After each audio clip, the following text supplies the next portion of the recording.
Good afternoon, everyone, and welcome. I'm so glad you're here with us today for this important and really interesting conversation. I've had so much fun getting ready for this webinar and hearing about all the things that are happening with this project and some of the thought processes that have been, brought along the way. We're going to talk today about human-centered regulation and applying social work principles to modern government oversight. And so, one of the things that Rachel, one of our panelists today, says is public sector is public service. And I really love that phrase, and you're going to hear a lot more about that today because across health and human services in particular, we spend a lot of time talking about modernization, actually in all of government, right?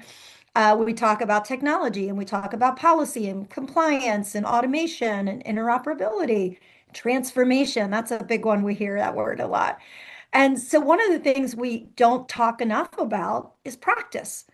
And how do we actually stand up operations and processes and help people make better decisions or engage more effectively, document more consistently, and ultimately improve programs, right? And so today we're going to talk a lot about that. Too often what happens is modernization really relies heavily on technology systems and it overlooks the human side of implementations and the workforce, right? The engagement model, culture, day-to-day decision making, all of the things that happen in the field outside of the office, right? Many types of public sector work is actually conducted out of a building. And so sometimes when organizations are trying to solve those problems, they assume they have to start from scratch. But that's not necessarily true. Sometimes you just need to look around you. The answers already exist. And this is a connection I never would have made, but my friends, Amy and Rachel, did. So we're going to talk today about how we can take proven practices, in this case, from human services programs, child welfare in particular, and apply them in other regulatory environments, even other industries, that we might want to look outside of government sometimes and think about how we might apply some things that are happening in the commercial world. So today we have with us two very dear and longtime friends of mine, Rachel Carrick Brucker. You've probably seen her on other webinars and podcasts with me over the years, and Amy Wheeler. So Rachel, I met a long, long time ago. She was my customer in Illinois. And has about 30 years of experience in public sector and started her career as a social worker. And she has a long story, which we probably won't be able to get into today, about how she went from social worker to technology advisor, but it happened along the way. And she's worked across health and human services, child welfare. She worked for a tech company for a while, building products. So she was a product manager. So she's worn a lot of hats, but she's also really amazing, just person and thought leader and writer, and friend. So I'm really, really happy to have Rachel here. And Amy, also amazing, 30 plus years also. We older folks like to hang out together. And Amy's worked in Kentucky and Tennessee and all over, and she is an LCSW, so that same social work background, and was a simulation facilitator in one of the nation's very first evidence-based child protection training programs. So she also gets that tech side and the learning and development and the process and regulation. And Amy's consulted with universities, health departments, community action agencies, school systems, and now the Illinois Department of Agriculture. So we're going to talk today about how, this is not a discussion about compliance. All of these systems have to be compliant. That's table stakes, right? You have to build for that.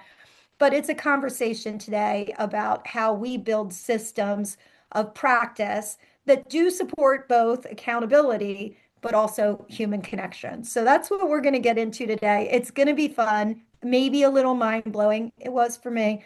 And we're going to dive right in and talk about, we're going to start with Rachel, and she's going to tee us up talking about, giving us some context for sort of reframing regulation and really why this conversation matters now more than ever. Rachel, what do you think? Oh, we have some slides, right? We have slides. I'm not doing my job here. I'm supposed to do welcome tips. You've all been through this before, but we do have our standard. But the thing I'll say here is we want engagement. We want you to drop the questions in the chat. Ellie's going to help us with that, monitor for that. And we just want to hear from you as we go along. So do feel free to do that, and we'll be monitoring the chat. And here are our lovely headshots. All right. So let's dive in, Rachel. Okay. So I will just start with my three keys. I feel like it's I don't know, people might get sick of hearing it, those around me, because I say this is the hill I'll die on. And it occurred to me over my years at DCFS in Illinois, on initially in SACWIS, and then where I met Carol first, preparing for CWIS feasibility. And so I came about this work organically, in the sense, I got pulled out as a SME and then just never got sent back to my old job. So keep that, long story short there. But it took years to see how all these pieces connected and how they had to connect, and the trial and error of trying to, make changes to our SACWIS system without one of these pieces. And, we're seeing this play out with some of our child welfare COS projects across the country. So what I say is these are the three things that it's like an onion. So clearly there's a lot more that goes underneath these layers, but workforce development, that's training, but, your onboarding, your training, but, really importantly, your continuous development, and how that's, individualized for each person based off of their learning needs and where we meet them when they join, the agency or the job. And then your tech innovation. And I say innovation is more than technology, but essentially like using technology in a purposeful way. So if you're thinking about your process in a way that you're also thinking, man, if the technology could do this, as opposed to here's all of our requirements, and you build a system that looks like a lot like your last system and a lot like every other system, that's not really innovation. That's just kind of changing out tech.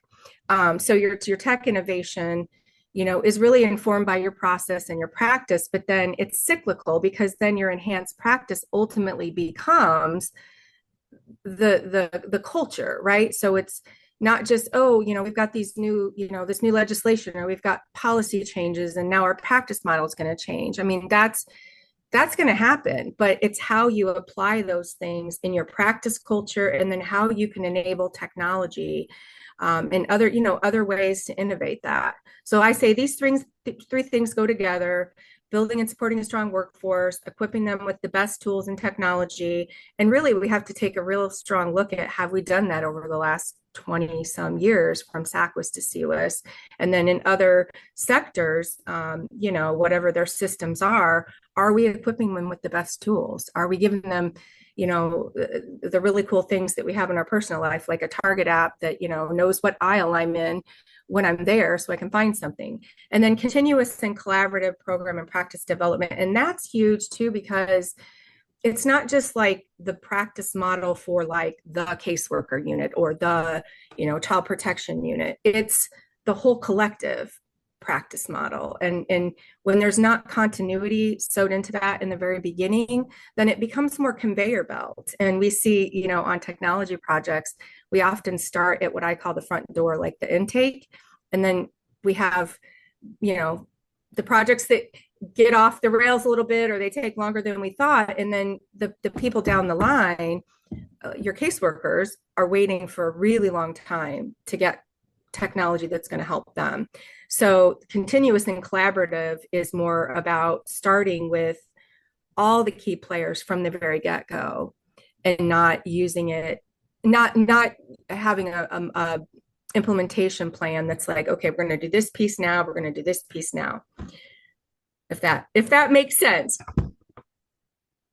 perfect sense. Makes perfect sense. Yeah, and just for those that are listening to, if you're not familiar with child welfare, SACWIS and CWIS are the state regulations for the system of record that is used by a state agency. And so those systems have been undergoing modernization efforts for the last 10 years. And so we've worked on a number of those projects. And so some of the things that Rachel mentioned are definitely lessons learned from some of those implementations that we've worked on around the country. So let's talk then about the shift and how you discovered this interesting transformation. So you left Child Welfare Project and landed just, by happenstance at the Department of Agriculture working on a cannabis project, and you started putting these pieces together. Can you tell us a little bit about that kind of aha moment of thinking, oh my goodness, this is like child welfare? Sure. So, cannabis across the country is a fairly new sector, certainly compared to, child welfare where I grew up. We're talking 5, 6-ish years. I don't have my math straight, but in Illinois, it was legalized in 2020 for adult use. And I also will say, I'm not here as a representative of the Department of Ag. I'm not like a practice expert, but just looking at their process, their practice model, and coming in to help automate that, it became really clear that this is a lot like child welfare. This is a lot like, you're going out and you're looking at things from a regulatory perspective. I mean, child welfare is essentially regulatory. We don't maybe think of it that way or call it that, but it is. But it's kind of the same thing. And certainly from a technology workflow perspective, it looked a lot like case management. And you start to see some of the parallels, but also potentially some of the pitfalls that you can get into that we've seen over and over again in child welfare projects. And if I could, like, not to put Amy on the spot, but like, I love for her to tell like the day that I was like, I got to tell you about this project and just hear me out. Hear That's me where I out. was going to go next. Like, Okay, cool. and the day you called Amy. It's so funny because I wrote a note like I want to make sure that I talk about this. The very first thing that Rachel said to me was, "I just need for you to listen. Don't say anything. Just listen to me." And I think after about a sentence of it's the same of what we're seeing in the social work field and folks that are on the front line. I immediately saw how it transferred and how working with people is working with people is working with people. And maybe the product is different. Maybe your day in and day out looks a little bit different. But I mean, it didn't take me long to go, one, I will do anything to work on a project with Rachel. Like she is big fun and lots of, like the way that her brain works makes mine hurt in a good way. But that from the jump, but then it was like, yeah, why would this not transfer so easily? So I've done a lot of crazy projects working with weatherization energy auditors, being after training child protection workers for a really long time, like you begin to see like how similar industries are. So yeah, I I think I surprised her more because I said yes without any hesitation the first minute. So anyway, Yeah. So yeah. you're in this environment, you see this sort of correlation, and at what point do you start to talk to your team on the ground about this? And did you say I'm taking this child welfare structured decision making model and I'm going to apply this in the cannabis world? And did they think you were crazy, or did you not frame it as a transfer, and did you just present it as, how we're going to approach it? So I think that's a awesome question because when we start thinking about the framework that we use for decision making, it's really critical thinking in action.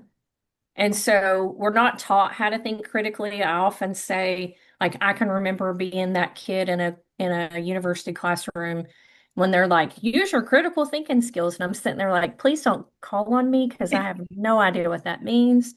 But this framework really it's a problem-based learning framework, and it just makes you think about what else could your problem be rather than getting blinders. And we say that, you know, the way that we teach it, this applies in your own personal life. So if it can apply in my personal life, my famous example is when you get a text message and you respond and then they don't respond back, you're automatically making these assumptions about, well, what happened? What did I say? Why did they not text me back?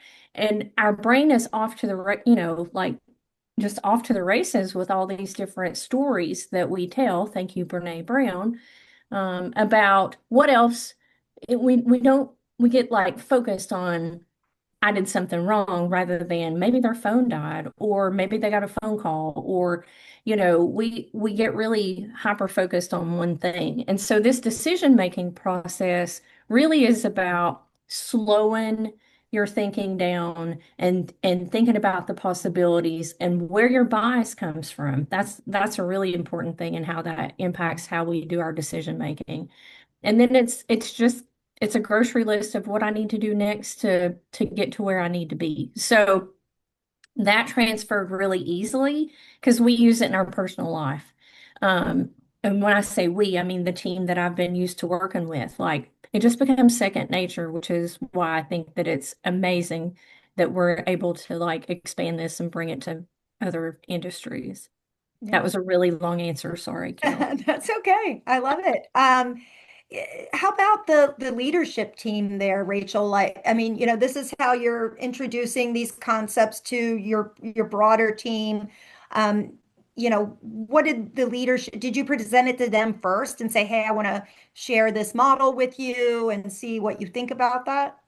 Yeah, I did. And I not right when I first got there. I had to get myself, accustomed to this industry. And but as things really became familiar from that lens or from that angle, as we continued to work on the automation piece, um, you know, we knew, a lot of us knew, especially, the leadership team knew that the practice model was critical to getting the technology the way that we want it, right? That's just a given. But then having having the ability, like Amy said, to use a model for your thinking, or really to slow your thinking down. And when I was able to present that as a tool to help document, first before gathering information, right? So gathering information and then being able to ask questions about that information, and to also be in child welfare, we would say this all the time, it's okay to not know everything. Like that's why you go back and follow up. That's why you have questions to ask. That's why you have peers and supervisors. And it gets dangerous when we start making those assumptions and going off of, we think we got the right information off of your hunches. And so allowing people, like Amy said, to slow down, to get the information, reflect on it, do an actual assessment. So when I started just kind of calling this work an assessment, every time, I don't care what the industry is. If you're going out and you're regulating something, you're assessing compliance, right? And so you're not just looking at, this is a best practice across the board. You're not just looking at like whatever your form is or your template or your checklist or your assessment, whatever. That's just the click and point stuff. That's just your source of documentation. But what gets documented is about how you gather information, how you think about it, how you go and ask questions. And Amy can do this far more justice than I can. But when I started working with Amy in a prior, experience, prior project, I just wish that I would have been at the department when this kind of came about after I had already left DCFS, or I was in a different area, so I wasn't able to be part of it. But I circled back around, and on some other projects, we were able to do that. So from a structure, I want to say this, from a structured decision making model, like or just structuring your thinking in terms of, this is the information I have, and this is what I think. Coming back and looking at that, is this what I think tomorrow? Is this what I think after I talk to somebody else? And in child welfare, we know this, we've learned this the hard way, that you can have the fanciest algorithm, the fanciest tool to help, like with decision trees, or giving a recommended finding on something, but if the information that you put in that isn't solid, or hasn't really been followed up on, and hasn't kind of gone through these ways of looking at what you think is going on, then you really run the risk of not having the whole story, and then that finding is maybe not right. So Well, and I think too, and structured decision making also, if you're not familiar with child welfare, is an actual evidence-based model created by an organization called Evident Change. And practically every state in the country uses it. It's very commonly used. But I do think by having a structured methodology and an approach, it does actually enable you to use those critical thinking skills much better, right? Because now we've got the framework in place. But one of the things that when we were prepping for this, and then we've had a number of conversations leading up to today, was about engagement to documentation. So now I've got a framework, right? I know what data I have to collect, and I'm, kind of doing my job, whether I'm the licensing agent or, whatever the intake might be in cannabis. Um, Talk about why documentation starts at initial engagement and why engagement skills can be technical. Like we think about engagement as like a soft skill, mhm. right? How might we think about engagement in a more technical aspect? You want me to take that, Rach? Yep. So I think that, um, being a former investigator and working with folks who are doing regulation with cannabis, those are very similar roles. And I think that the authority piece is with you before you even enter the door. And so when you think about engagement from that perspective, I often say the energy that you enter into a room with is the energy that people respond to. And so if I come in an authoritative, not listening, um, if I am not approachable, and not that you have to be warm and fuzzy, but if I'm all business and overlook the personal component, then that changes how we engage. But it also changes how we gather information. So if I'm stoic and I'm, a brick wall, then you become a brick wall. And then I suddenly think you have something to hide. Mhm. So that to me impacts those details.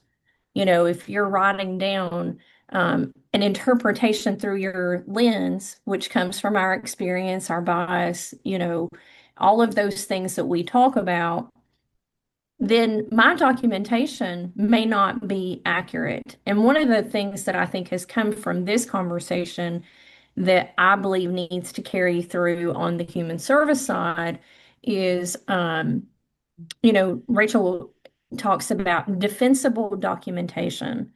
And, we've read a lot of case notes in our years, and I call them the dark and stormy narrative. You walked 3 miles to this house and it was dark and it looked terrible, and, blah, blah, blah. And just, you're telling this story from a narrative perspective rather than telling me why it's important that you're telling me that.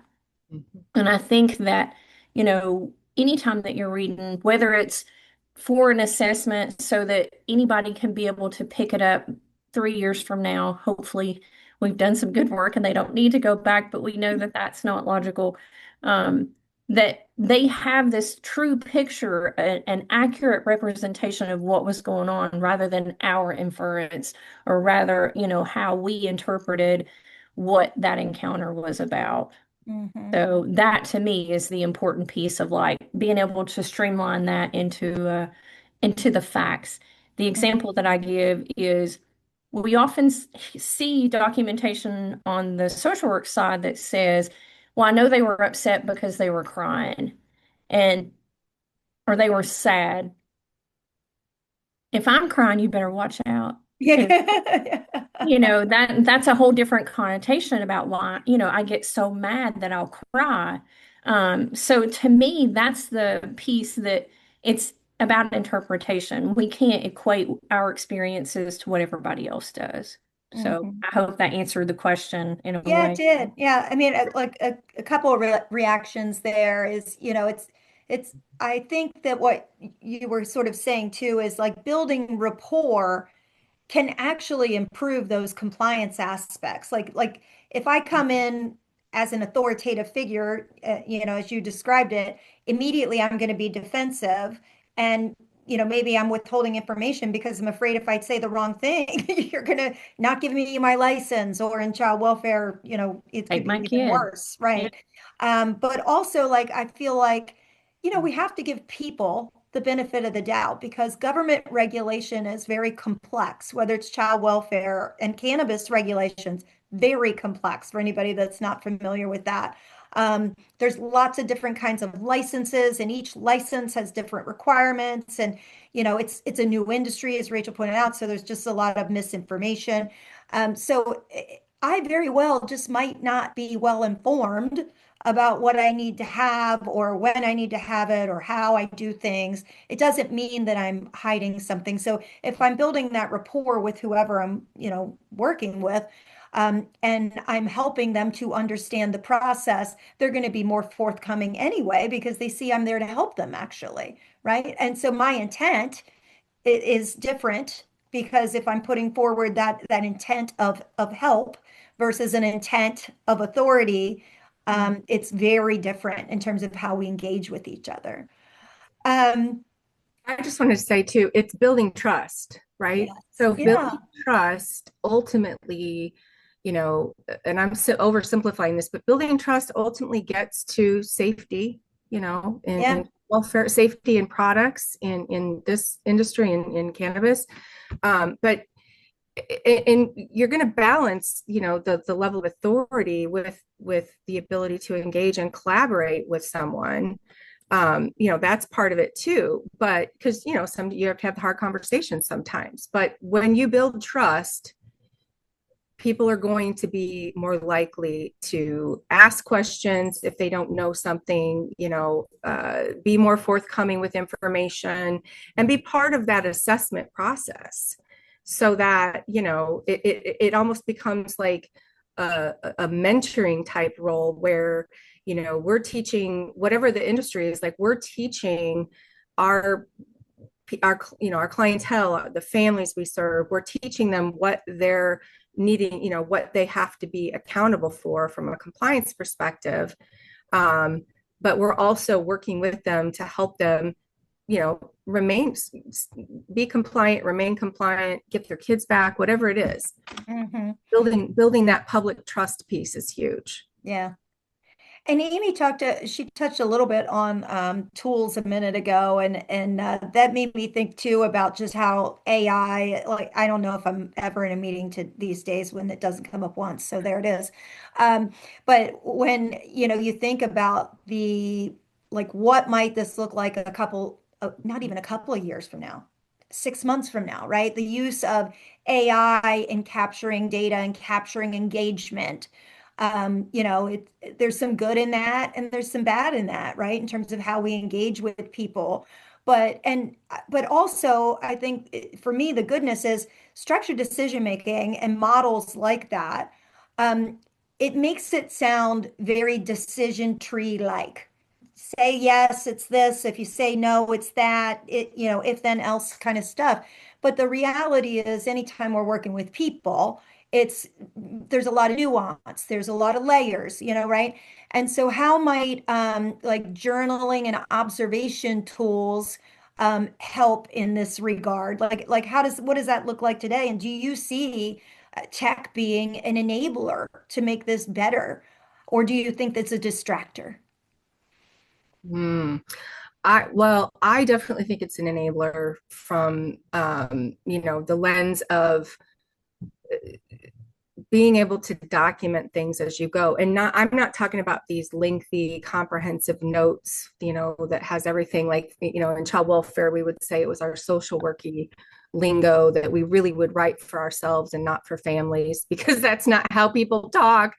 But um, having the ability to capture information as you go. I remember back in my SACWIS days when we first started talking about like talk to text and stuff, and it wasn't, the translation of that wasn't great, but just the ability to make some notes and capture some things that you have questions about, to take that back to your supervisor, or to take that back to a mentor, or, what have you. And being able to document, whether it's quick typing or talk to text, or, even capturing, photos and image, uploads, recording things, it allows you to piece things together. It allows you to make note of things that you want to go back and check.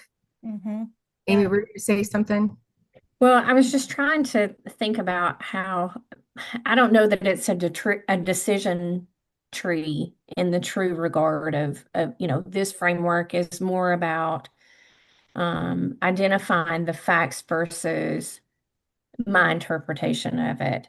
Mm-hmm. And I think that what I love about this problem-based learning model is, you know, being a strong, independent woman, it's often hard, or it was early in my career. I don't worry about it now. Was saying, I don't know what that is, or I can't, I don't know how that process works. And so I think that not wanting to seem ill prepared for the job or whatever that hang up is, this framework makes you think about, what do I not understand? What do I not know that's going to help me make a better decision? And I think that's the piece that when we really slow down and we think about, like, this is what I know, this is what I think it is, this is what else it could be, and here's what I don't know about this thing. And I often say, like, medical diagnoses or medications, or maybe it's about the procedure of what I need to do next in this situation. It makes me think about, what do I not know in this situation that I need to know to make a better decision. Mm-hmm. And I think that that's the piece that we haven't done very well over the years, to be able to say, I don't know. And so it gives you permission automatically to slow down, which in any kind of regulatory process is important, because you want to make the best decision. You want to have the best outcome. And Yeah. so to me, that's where I don't know, decision tree, I'm stuck on that word. Yeah. Um, That's what I was but going to say. Let's segue that, right? Like, so yeah. what there are four components, right, of Mhm. of SDM, right? So let's talk about what those four components are and how that leads you to that decision making. So the fact gathering is the first. And people get really hung up on, like, what are the facts? But it's in that moment, right? Because we know that in information gathering processes, that what I know right now, we have to corroborate in some way, or we have to get more information from different sources. So that fact might be a loose fact and it changes. Um, but then I'll go back to the text message. Like, if somebody doesn't text me back, I can't automatically assume that they're mad at me, or that, they didn't want to talk to me anymore, that I said something wrong. I have to also consider that there's a practical explanation that maybe our emotions, we get hijacked in the moment. And so then from that, I'm developing a hunch and a hypothesis. And And I need to have that alternative in order to move forward. So it helps you identify, like, what if I think that it's this, then what else? And then I need to identify, do I have any learning issues about, you know, maybe they have a certain kind of phone. I don't know. Maybe they're in a service area. In this example, it doesn't work, translate very well. But do I have a learning issue about the information that I'm receiving? And then what do I need to do next? And it's usually like that immediate step in the moment of what do I need to do to resolve it? And so if they're not texting me back, they're probably, I'm going to have to wait for the answer. But the next step might be, do I call them? Do I wait for them to text me back? Like it's that immediate and resolving it in the moment of not what I need to do 3 days from now to figure out why they didn't text me back. I don't know. My to-do list is really long sometimes, so it might be 3 days. But Because it's just these four quadrants of Yeah. and go ahead, Rachel. and in your example, the only fact we know right now is that that person didn't text you back. That's Right, it. We don't know why. There is right. no other facts that you could even document if that was your use case. And I wanted to mention, I'm stuck on this life cycle, assessment life cycle, inspection life cycle, whatever it is. I feel like this model really gives permission to accept the fact that this is always an ongoing assessment. Things change so much. Certainly in child welfare, I know we would get really caught up on, doing a risk assessment or a safety assessment. And then oftentimes we would think things were, maybe just fine, or maybe they were like, oh, things have really gone, out the window. But that's a moment in time, and there's things happening around that event. And so really, I don't want to say beating it into our heads, but thinking of assessment as an ongoing continuous process, and that safety today may not be safe tomorrow or in 10 minutes, right? And that's why, you have to document the things that you saw, fact-based, but also what are some things that like, I'm going to keep an eye on this, or I wasn't quite sure about this. I'm going to ask this again, or I'm going to check on this again, or I'm going to ask my supervisor or peer about this. But it's always a life cycle, and it's certainly that in other regulatory areas, because you're going there more than once, right? Mm-hmm. So that life cycle continues. Yeah. Yeah, and I think even just knowing that that's the framework helps you to mitigate your own bias, right? Because and if I know I'm going to follow this procedure and that I really need to step outside of myself to gather more facts or to Mhm. consider all of the alternatives as to why someone didn't return my text or whatever the thing is, like it's just stepping out of yourself for a moment to evaluate all of the factors, and then maybe I'm not making a decision today because I don't Right. have enough information. I might have to defer that decision until I get additional paperwork, or I interview someone else, or I do a check of some sort, employment checks. And We do what's the things like that. frequency of that Yeah. behavior? So, like, is that person not texting you back every time you text them, or every week? Is Yeah. there some frequency from that assessment life cycle? Are you seeing that, or Mm-hmm. is this kind of a one-off? Is this different? Because that might even give you things that you might want to follow up on, like this Yeah. is like you. So, hey, what's going on? Mm-hmm. And that's So, easier in some programs than others, depending on the level of engagement you have, right? Like in sure. child welfare, we see the same families, over and over again, because I have a caseload. That might be different in other programs, but maybe because they didn't, get everything they needed in the first pass of a licensing application for cannabis, then they're coming back to you again. So you might not have that same opportunity there. But maybe there are other factors that you can look at that inform that.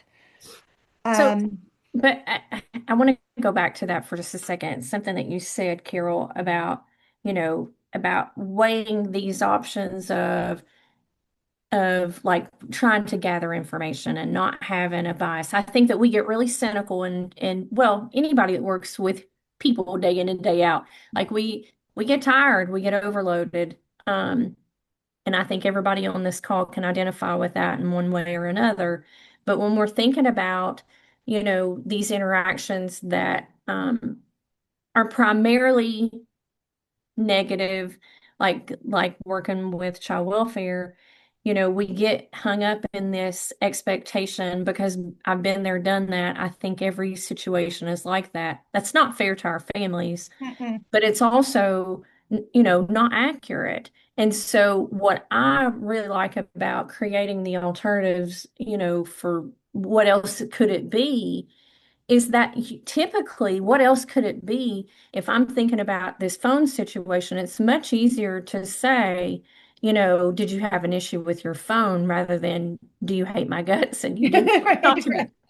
me. And so I think that, when we teach this in, an information gathering, rather than I'm going to use seeing a lot of medication bottles. Those of us that have gone into the home to assess the safety of a child and we see a lot of prescription bottles, we may be more biased to believe that there's a substance use problem in the home rather than somebody has a medical issue. And so if you're gathering information to understand what's going on, then it's much easier to say, tell me, do you have any health problems rather than are you addicted to drugs? Yeah, And so I think that it allows us to ask questions in a way and gather information in a way that's not always assuming the worst in people. yeah.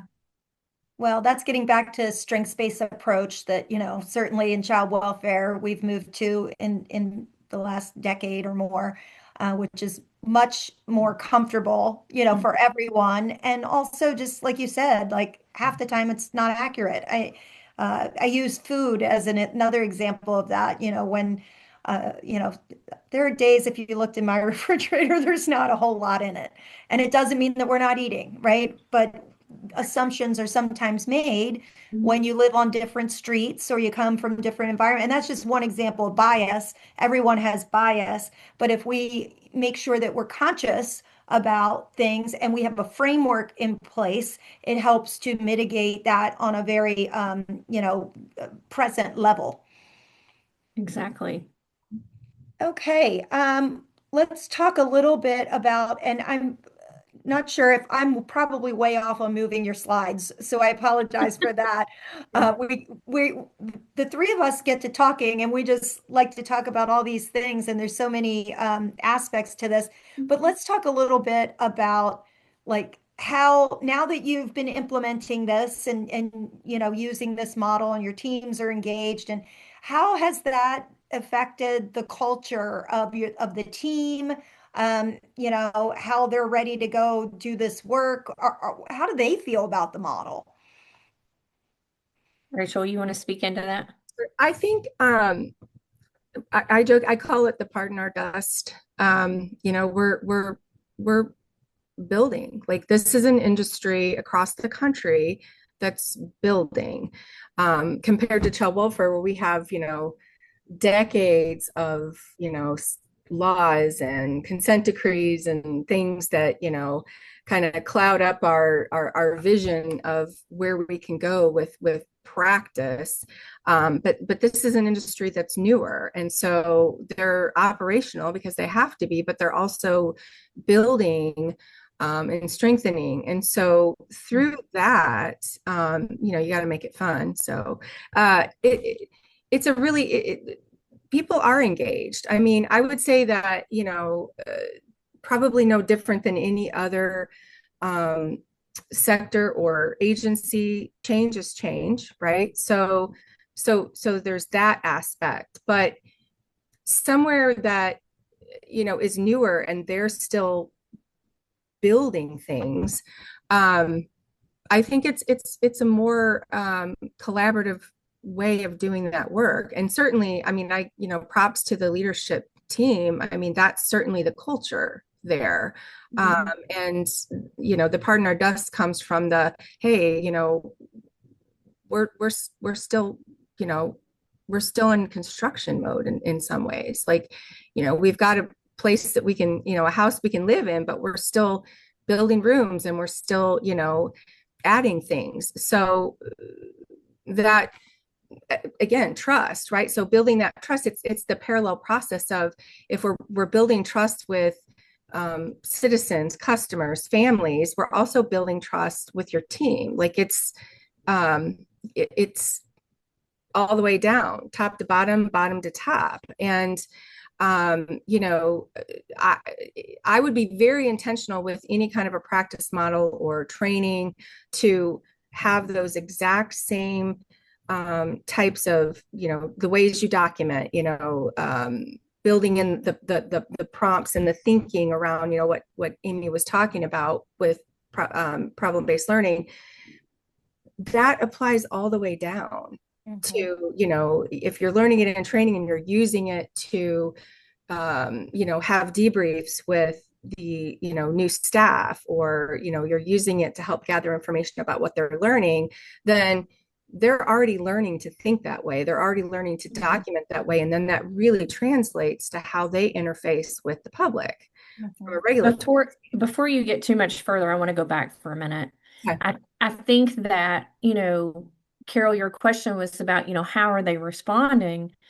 And for the most part, I mean, Rachel has addressed the culture better than I can, but when you see people that are reluctant to change, and I've run into them in my last, you know, 10 years of training people, it comes from a place of, I'm already doing it this way, and maybe that way wasn't taught to you very well. Maybe you were passed on this legacy of bad decision making, or, you know, bad practice. Um, and I think that people, it's not just about that resistance of change. I think it's about ego too. Don't tell me I'm doing something wrong. And so we've seen that in a way of, you know, like Rachel said, this is no testament to the work that they're doing, but the with this industry being new, I think we had people who were saying, I wasn't trained, period. Right. They came from different, you know, different divisions. And I think the anxiety that they had, that now, I don't know. I don't know that it was anxiety, but it was more like, well, I think some of it was anxiety, but this issue of these folks are getting trained. And it was almost like the only thing that I know to compare it to was like older sibling, younger sibling. Well, you got to do all that and I didn't. You know, so I think there's some kind of in-house, not bickering, but it's like, I don't know, how do I want to say that, Rachel? You've been around them more than I have, but it feels really, um, it feels really a lot like they are sad that they didn't get the training, and Sure. it comes out in this weird, like, but I've been doing it this way and you're telling me it's wrong. So Mhm. there's some of that, I think, which is what we see a whole lot of in child welfare. Yeah, very, very normal, right? Yeah. I mean, we have that in child welfare all the time because, you know, I Mhm. certainly didn't get trained in problem-based learning. So it's applying a not that there was no training, but not this type of model, right? Right. So, and you know, we'll account for that. I don't want to, you know, get into too much of that, but um, the point being that, well, when I was saying that about, you know, pardon our dust, it's that the more vulnerable, or the more authentic you are, the more vulnerable you can be as a leader, Renee, the more you build trust with your team, right? They may, you know, people may not exactly love, you know, some of these ideas off the jump, or maybe it doesn't make sense, or they don't, you know, they're like, what, you know, what is this? But the more you are real, right? And acknowledge that and give people a seat at the table and give them the ability to contribute. That's the key. And that's something that I have seen just, oh my gosh, just so present with this team. And you can see, you know, I've shared this with my leadership, you know, my bosses. You can see that people's faces change. You can see, Mhm. you know, the like, is this really, are we gonna you know, are we gonna do this again, like, and you know, repeating the constant, you know, collaboration and the coming together. that's been huge. And maybe in child welfare, I joke, we maybe, sometimes we maybe do that too much and people get sick of it. But um, I think it's all about the way that you do it. And I think Yeah. that it's all about being totally upfront, totally honest, pardon our dust. We're not going to necessarily get this right, and we're still working on it. Yeah. If we don't get it right, we're going to come back to the table together and we're going to figure it out together. Well, and I like that expectation setting right out of the gate, because I think a lot of times when you're working on a project or an initiative, everybody's gung ho, of course, which is great, but a lot of promises are made, right? And we all know that sometimes things don't go as well as planned, and then maybe you can't check all the boxes of what you promised, and then people are like, "Oh, it's a failure because we didn't do these things." But the reality is, anytime you're working on a new technology project or you're revising your business processes, you should be constantly thinking about it as an iterative process. We're going to do this, we're going to test it out. If it works, then we're going to expand upon it. And then we'll maybe go to the next thing, and then we're going to work on that. We're going to make that good, right? But I think, promising nirvana out of the gate is just setting yourselves up for failure. So that honesty out of the gate establishes a very clear expectation that, that we're a work in progress, all of us, every organization, every system. And so I think when we begin with that, but we have the shared values, you have that on your screen here, right? We're coming at this with, that we want to make everyone's job better, easier. We want the outcomes for the people, whether it's cannabis or child welfare, to be good. We want to make sure that it's an efficient process and that it's cost effective for government, right? And that we are mitigating for that bias. So all of the things that we've sort of covered today can help to work toward getting everybody at the table with shared expectations and a shared commitment to work together. All right. Well, with that, we will open up to see if we have any questions anybody would like to ask today. Oh, we have one here. No, that's Amy. Yeah, that was me. Sorry. Right here. That's okay. Any questions? Feel free to raise your hand or drop them in the chat and I can read them out for you. Or you can send me a personal message if you want to remain anonymous. While we're waiting on any questions to come in, what's one piece of advice? I'll ask each of you this. When if we have an innovative leader on the phone who's thinking, I want to try something different, what's one piece of advice you would give them as far as where to start? I think you have to have administrative buy-in when you're making these changes. I mean, that's the biggest thing that we've seen. And I think that's why, just from my limited experience with the different agencies that I've worked with, that this project has gone so well because the leadership was at the table from the beginning and saw how it transferred and how it would work. And that's been refreshing in other situations where, you have constant turnover in your administration, especially in state government, where new governor, new directors, all of those things change your trajectory. So I think buy-in is super, super, super important from supervision. Yeah. I would say too, I was going to say, it is buy-in, but that's not exactly what I was going to say. I love Dr. Linda Hill. She was a co-author of Collective Genius. She's a Harvard professor. She's been on Brene Brown's podcast, and she talks a lot about, how places like Pixar, bring all the innovation to the table, everybody's ideas. And so my, suggestion would be get buy-in from the entire team by letting their ideas come through. You're not going to necessarily do everything that they recommend, but if people know that they have a place to make suggestions, or hey, it would be really cool if we could do this. I've seen, in several of the projects that I've worked on, some really innovative, cool things come to light that way. And we don't always think of it that way. We pick some SMEs, and then it's kind of like, those are the people that are going to work on this piece of the project. And I think when you make it more of a round table, and it's, just like an assessment, it's a continuous process. And you're meeting about that often, and giving that space to always bring those ideas. I think that's really crucial, and it helps with buy-in in terms of what you're trying to change or do differently too.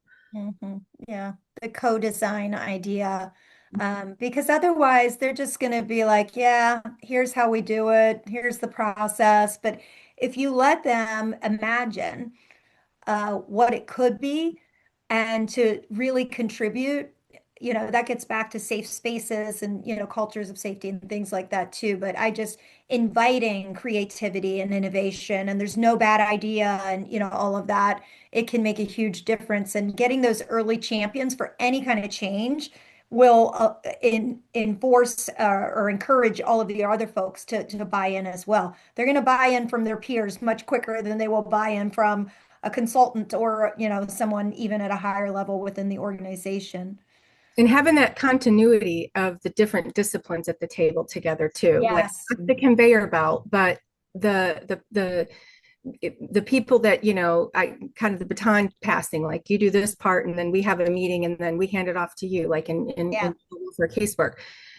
Having those people together, innovating together, helps them think about those processes together. And it almost writes your training. Yeah.